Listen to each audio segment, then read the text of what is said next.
لواحد أخونا برسل لي الرسالة دي: حسب المرئي من الجمال أن يكون شريف النفس مستقيم الخطة، لا يكذب ولا يداهن، أن تكون نفسه نقية بيضاء غير ملوثة بأدران الرذائل والعيوب، فإن فاته الوجه الجميل والثوب المفوف والوسام اللامع والجوهر الساطع فلن يفوته شرف المصهب ولا أبا الدين.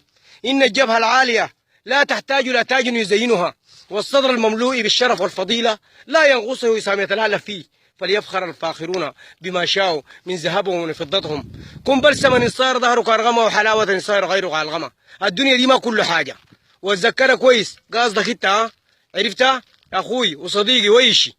ايوه عسي موجود هناك. ايوه ولا اقول وداعا، ولكن كلمة وداعا تشمل حروف ومعنى. الواو فيه وحشة إليكم، والدال فيها دهشة فراقكم، والألف فيه آلام، والعين فيها دمعة جارية.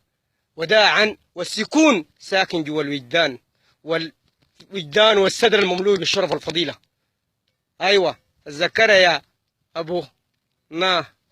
أيوة أيوة شايف، دي الدنيا تجيبك يوم كده، دي الدنيا تجيبك يوم كده.